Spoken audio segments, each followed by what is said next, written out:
Oh, kini aku percaya. Katakan,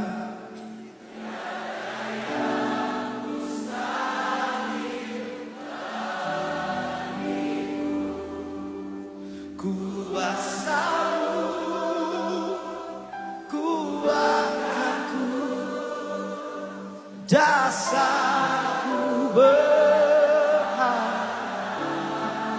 Terima kasih Tuhan, kami berserah.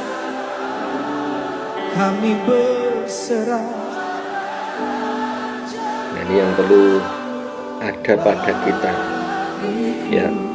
Karena apa? Karena akhir zaman tantangannya banyak, godaan banyak. Nah, ini yang perlu ada pada kita ini. Ya, kita baca dari ayat 22. Sifat yang diinginkan pada seseorang ialah kesetiaannya. Lebih baik orang miskin daripada seorang pembohong. Takut akan Allah mendatangkan hidup.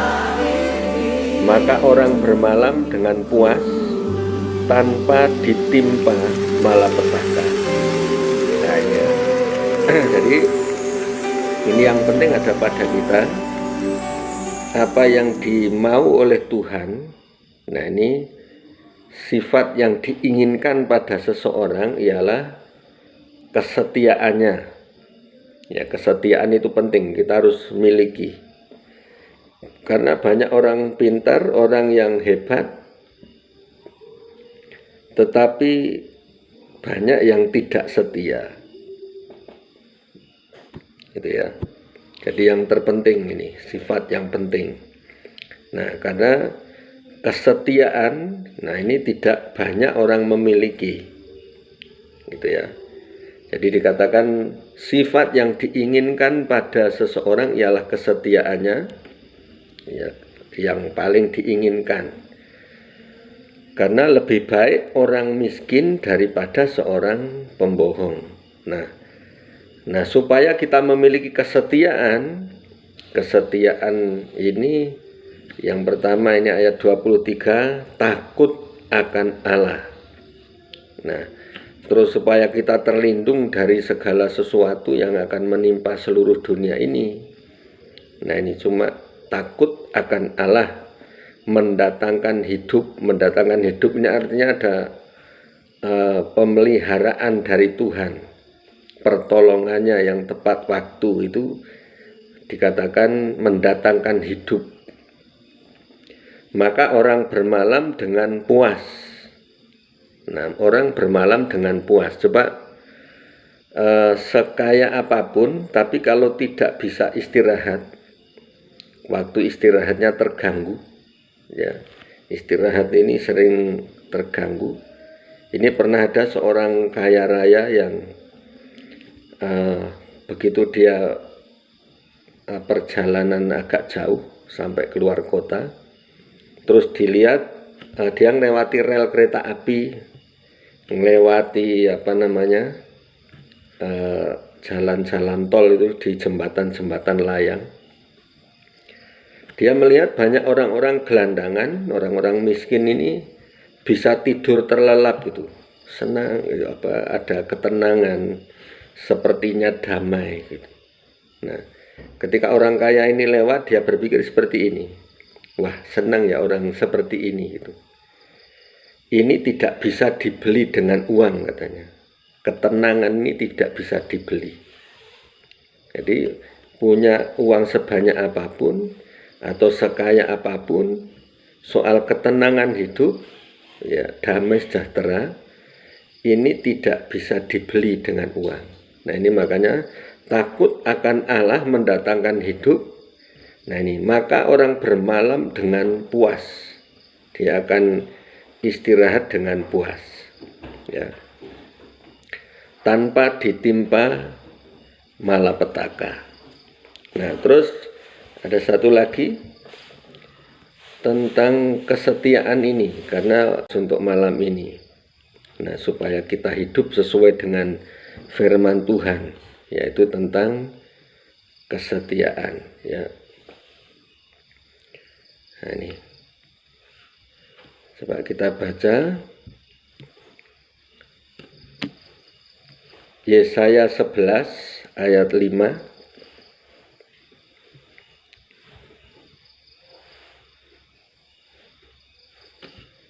Yesaya 11 ayat 5, ya. Nah, ini. Ia tidak akan menyimpang dari kebenaran dan kesetiaan. Seperti ikat pinggang tetap terikat pada pinggang. Nah, artinya kesetiaan dan kebenaran ini harusnya tetap terikat di pinggang. Artinya tidak pernah lepas. Nah, ini yang Tuhan mau untuk saat ini, supaya kita bisa bertahan, ini cuma dengan kesetiaan. Nah, kita harus setia. Apalagi kalau di gereja kami, motonya memang setia sampai mati, gitu ya, setia sampai mati. Nah, ini. Jadi kita harus setia sama Tuhan. Ini apapun yang terjadi. Kalau orang setia kan, apapun yang terjadi dia tetap melekat erat pada Tuhan, ya. Nah, ini jadi tidak peduli apapun yang sedang dihadapi, karena ini yang dibutuhkan untuk zaman sekarang ini. Nah, sekarang kita akan sharing, kita akan bahas sama-sama bagaimana sih caranya supaya kita setia, ya. Karena orang bisa saja kesetiaannya akan menurun, ya, kesetiaannya akan menurun. Terus kerinduan akan Tuhan ini bisa saja menurun, ya. Seperti orang yang awal-awal jatuh cinta gitu, ya. Awal-awal namanya kasih mula-mula. Wah, itu luar biasa, berapi-api, menggebu-gebu gitu. Tetapi di kitab Wahyu ini sampai ada teguran, sadarilah betapa dalamnya kamu telah jatuh, karena kamu telah meninggalkan kasihmu yang semula. Itu di Wahyu 2, ya. Ini. Nah, jadi kita akan belajar, kita sharing bagaimana sih supaya kita ini bisa tetap setia gitu. Oke, ya. Mungkin kita akan berbagi, jadi biar sama-sama saling menguatkan, saling mengisi, ya. Oke, silahkan. Ada yang punya ini gambaran bagaimana sih supaya kita ini bisa tetap setia gitu. Walaupun banyak godaan, banyak tantangan. Coba kameranya dihidupin aja. Oke, biar santai kita, ya.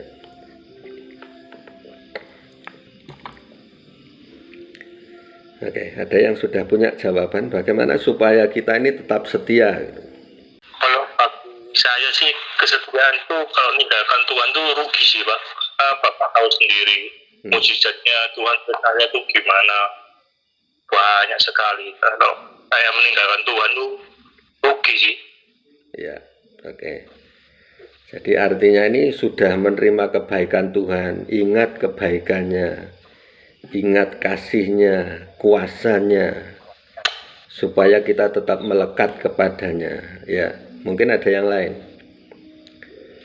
Bu Nyoman, gimana Bu Nyoman supaya tetap setia ini? Maksudnya kita lihat gambarannya Ayub ini menghadapi cobaan yang berat, menghadapi tekanan. Karena gini, yang kita lihat ya seperti yang firman Tuhan nyatakan, dan juga melalui doa-doa, melalui penglihatan.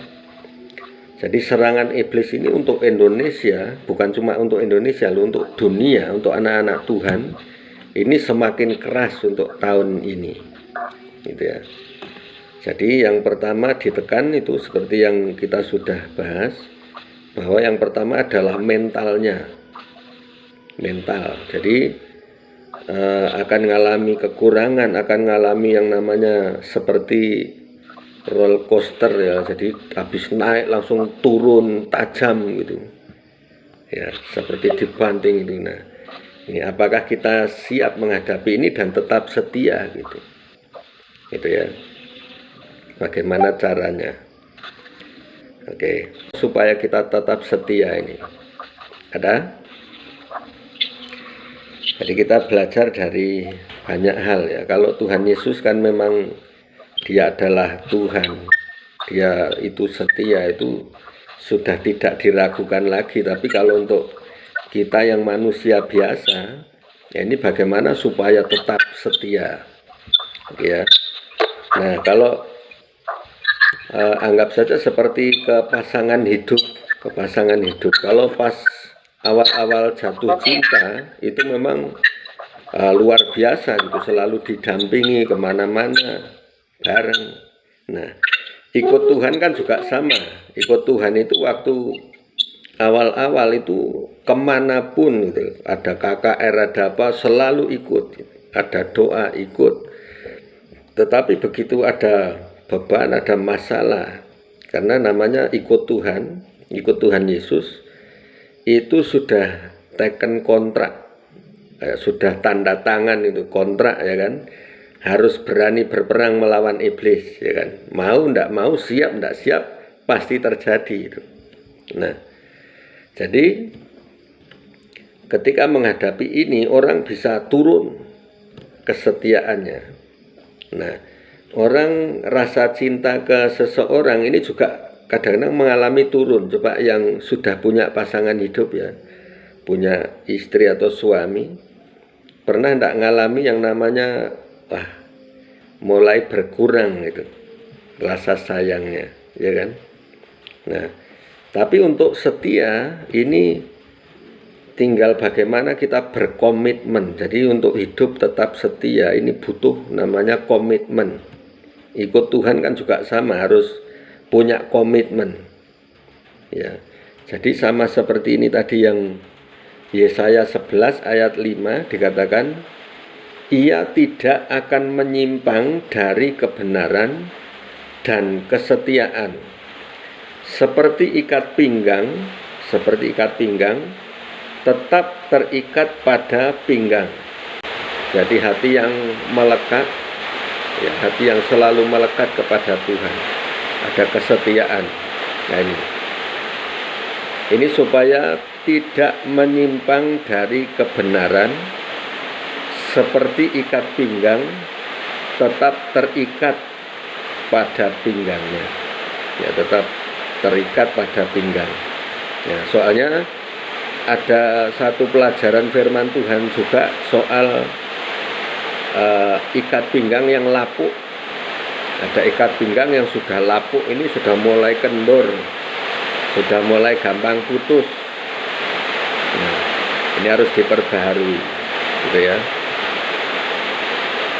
Oke, mungkin ini yang perlu kita renungkan saat ini. Nggak usah banyak-banyak ya.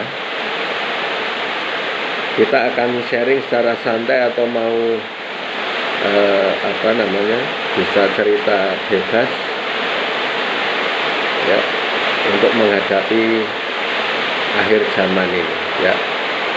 Oke, silakan. Jiwa kita juga diserang. Iya pasti. Batinnya diserang lalu orang-orang dekat. Jadi disiksa batin saya. Tidak bisa kita kerjasama malah sama orang lain. Dia yang kita tolong malah sekarang sukses sama orang lain.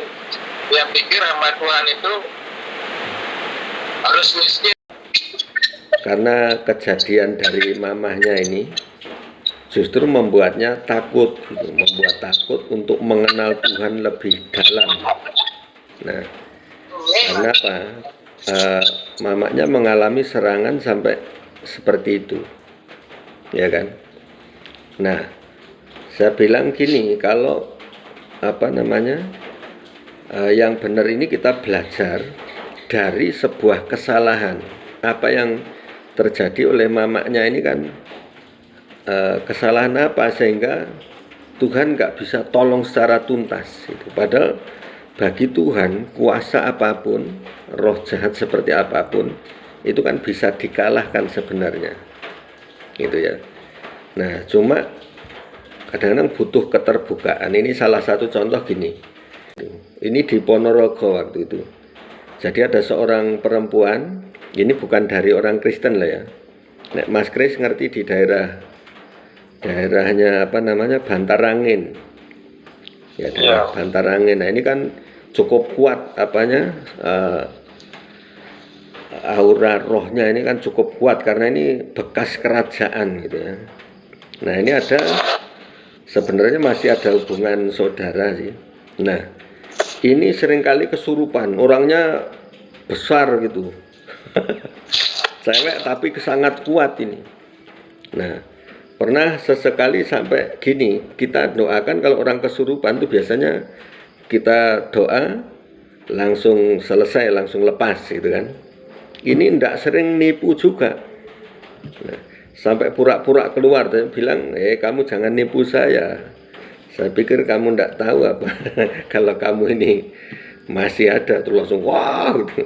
Nah, terus sempat yang masuk ini namanya singo barong, apa namanya, singa yang suka masuk jadi reok gitu loh. Nah, singo barongnya yang masuk. Nah, anak perempuan ini pernah sempat kayak gini, salto gitu. Salto, untungnya saya sudah terbiasa lah dalam hal seperti ini. Langsung saya pegang ininya, saya pegang langsung tumbang, kekunci gitu kan, kekunci langsung nggak bisa berdaya. Walaupun dia kuat ya, tapi kalau dalam Tuhan langsung saya kunci, nggak bisa bergerak lagi. Nah, terus setelah itu kita doa. Terus selesai doa, ya awalnya sudah lepas ini, tapi kok bolak-balik kambuh ini kenapa? Ya, saya mulai cerita-cerita. Jadi biasanya kalau yang sulit lepas seperti ini masih balik-balik lagi, ini pasti masih nyimpan sesuatu gitu. Nah, kami pernah lihat ada apa namanya, ular tapi berkepala manusia, tubuh ke atas ini manusia, cewek. Nah, dari situ terus dia mulai terbuka. Oh ya Pak, saya punya keris gitu. Ada keris kecil. Keris kecil ini gagangnya, kalau dilihat gagangnya ini kan bengkok gini kan. Bengkok ini wujudnya orang seperti ini. Perempuan kayak gini nih bentuknya. Perempuan gini. Terus pas ujungnya keris ini dari badan naga sampai ekor naga. Itu bentuknya seperti itu, ekor naga. Nah, jadi wah ini Pak, mungkin ini yang bikin. Oh iya benar, saya bilang. Setelah ini diserahkan ke saya, kita doakan, kita hancurkan kekuatannya. Dari situ nggak pernah kambuh lagi, bahkan dia sampai bisa pergi ke luar negeri, bisa lolos ke luar negeri gitu. Jadi asalkan temukan kuncinya, ini sebenarnya menghadapi apapun itu pasti kita bisa gitu. Itu ya. Jadi nanti untuk Rolina pun nggak usah terlalu parno, nggak usah terlalu takut karena ikut doa gini-gini takut serangan balik seperti ini. Nah, justru dengan kita belajar seperti ini, kita akan tahu triknya setan seperti apa, terus bagaimana akses masuknya dia. Akses masuk ini maksudnya iblis ini enggak kalau kesurupan apa itu kan biasanya lepas gitu aja, tapi ada sesuatu yang ditaruh di tubuh kita, di tubuh manusia itu. Ya, entah itu benda apa, jarum kah apa gitu. Maksudnya di alam rohnya loh ya. Nah, ini kalau kita lepas itu artinya tempat persembuhannya hilang. Nah, ini makanya kita belajar dengan kesetiaan. Semakin kita setia, ini semakin akan tersingkap gitu, terbuka. Ya, Mas Kris kan tahu Rohmat ya kan. Nah, Rohmat ini dulu seperti itu, dari awalnya sakit terus. Awalnya saya mau didoakan tapi enggak mau masuk Kristen gitu. Oh, enggak apa-apa, saya bilang terserah, enggak masalah bagi saya, yang penting kita layani, kita doakan. Nah, karena janjinya seperti itu, akhirnya setelah doa sembuh, waktu ditempati Pak Sabar Maron ya, Nah, ini sampai muntah-muntah darah itu karena dulu dibawa kemana-mana tidak sembuh, tapi dengan doa ini langsung keluar semua penyakitnya. Nah, dari situ sembuh terus ngilang. Nah, ketika ngilang beberapa hari kemudian telepon sama temannya anggota tim kita. Dia telepon, bro, aku kok jadi tambah parah gini katanya. Oh, berarti harus didoakan lagi nih, sekali lagi. Nah, jadi serangan yang kedua ini justru mengubah keimannya. Dari situ mulai dia lebih tahu bahwa kuasa Tuhan dahsyat, ya kan. Jadi baru kami sampaikan firman seperti ini sudah mulai manifest, langsung mulai kejang-kejang dia, mulai tumpah-tumpah, ya kan. Nah, baru sampaikan firman, gitu ya. Makanya dengan belajar untuk setia datang itu akan membangun satu kekuatan, karena Tuhan akan melihat kesetiaan kita dan Tuhan akan percayakan sesuatu yang besar. Nah, itu barang siapa setia dalam perkara yang kecil, Tuhan akan memberikan tanggung jawab dalam perkara yang besar. Amin. Oke ya. Untuk belajar jadi supaya kita nggak sembrono. Nah, ini kayak gini contohnya ya. Biasanya pendoa ini sudah mulai peka, mulai bisa lihat sesuatu, terus akhirnya teledor gitu. Nah, karena karunia harus disertai dengan pengetahuan firman, harus imbang. Nah, mungkin ada kerinduan, saya pengen rohnya ini semakin meningkat gitu. Karena sekarang ini sangat dibutuhkan, gitu ya. Kalau bisa kan secara rohani meningkat, terus ekonomi juga meningkat juga, ya kan. Nah, ini gimana Pak Nyoman? Pengen dibukakan itu soal bisnisnya enggak ini? Ya. Ya, biar membangkitkan kita semua. Awalnya ya nggak tahu sih Pak, penglihatan apapun terus urapan Tuhan itu nggak tahu sama sekali. GKI kan sudah Pak, duduk pulang sudah, nggak ada membahas roh pun nggak ada. Terus awal pertama kali tahu dunia roh ini kan dari istriku. Ya. Waktu itu habis kecelakaan dibawa ikut doa ke Pak Anu di Pati Bagus itu kan. Oh ya, pas kaki sakit itu ya. Ya, itu kan habis kecelakaan itu Pak. Ya. Terus waktu di sana Pak Nando kan ngajak baptis Roh Kudus kan. Nah, itu kan aku nggak tahu apa baptis Roh Kudus itu apa. Kalau baptis perci itu saya sudah. Terus itu waktu di baptis Roh Kudus di belakang saya itu ada yang merangkul saya sih, hangat gitu. Di depan saya manifestasinya. Ya. Nah, itu awalnya itu terus ikut ke Ponorogo. Mas Komat bilang kamu sudah dilengkapi dengan sirat dan pedang untuk siap berperang.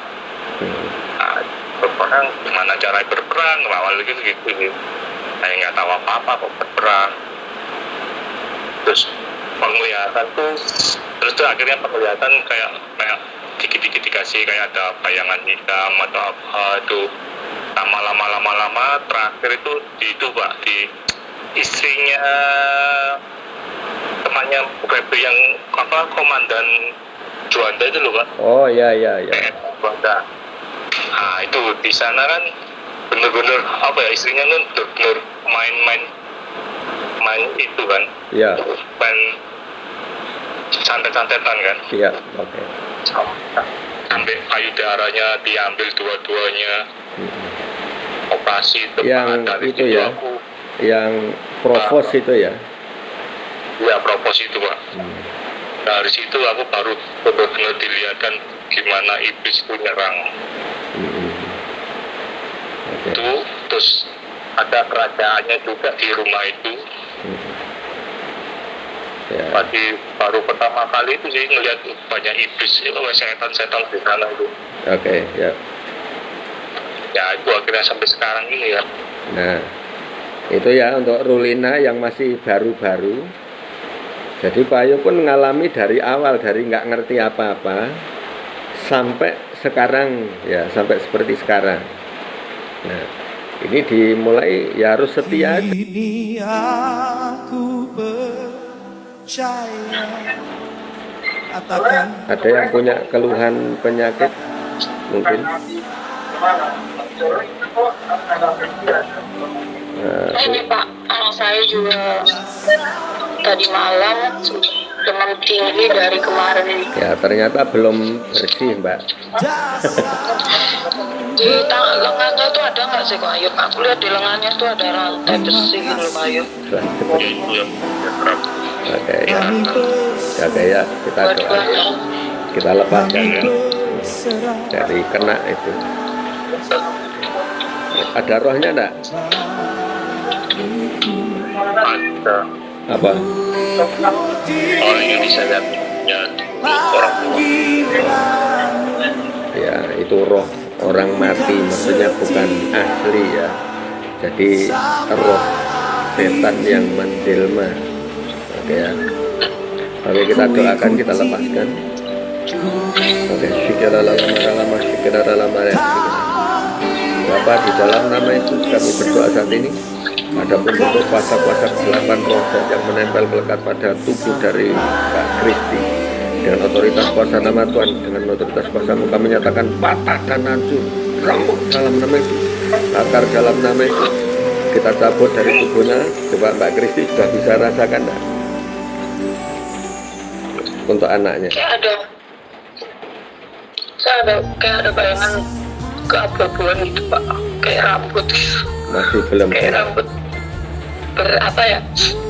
kayak rambut bergelombang tapi warnanya abu-abu. abu. Ya, saya lihat ada rohnya juga. Sebenarnya sih udah kurang lebih 1 bulan gitu lambung saya kumat gitu Pak.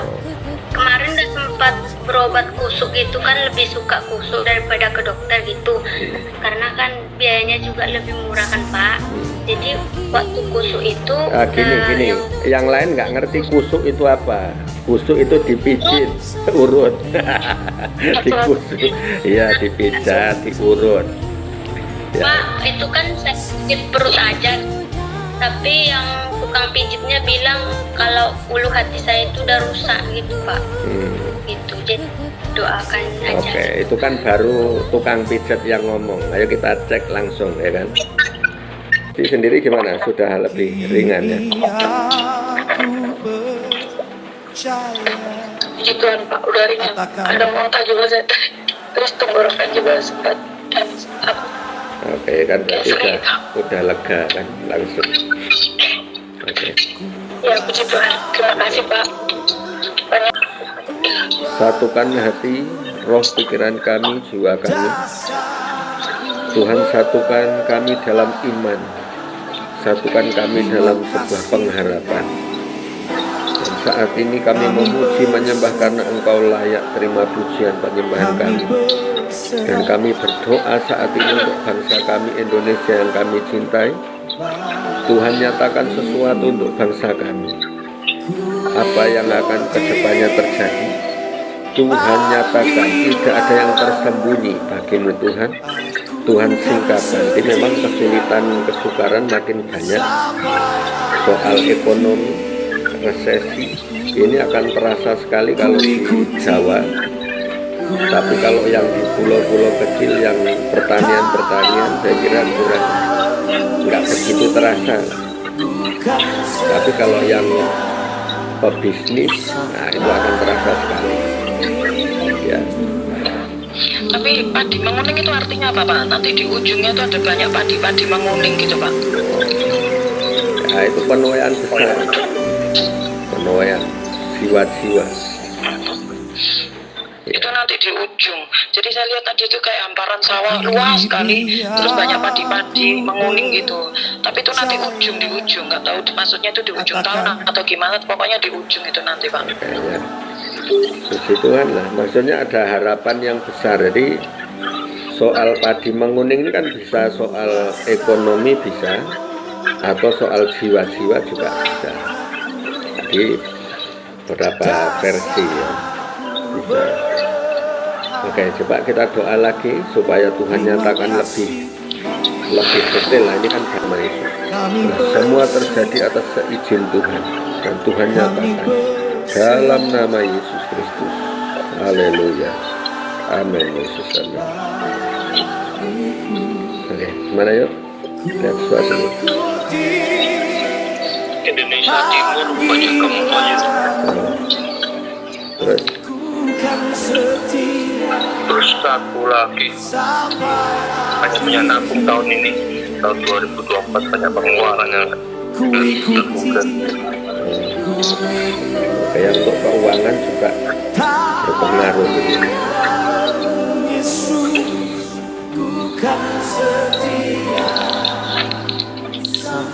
Kalau tadi Tuhan sampaikan harus banyak-banyak melekat sama Tuhan. Semakin melekat dan melekat terus. Jangan mengandalkan kekuatan sendiri, tapi benar-benar mengandalkan dan melekat sama Tuhan. Amin. Oke, ya, yang masih belajar mungkin dapat sesuatu, Mbak.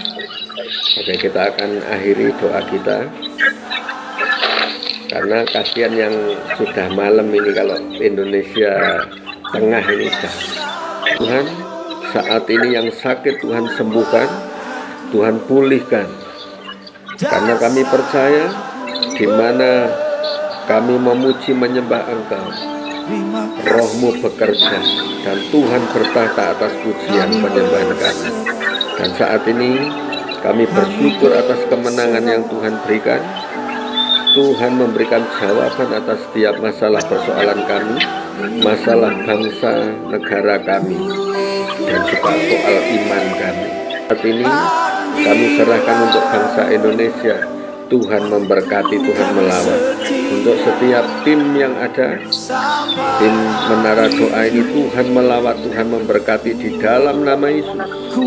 Dalam nama Yesus, kiranya berkat Allah surgawi dari Tuhan Yesus Kristus dan persekutuan Roh Kudus akan menolong kita, memberkati kita, memelihara tubuh roh jiwa kita dengan sempurna sampai kedatangan Tuhan yang kedua. Kita terima berkat ini dalam nama Yesus. Haleluya. Amin. Amin.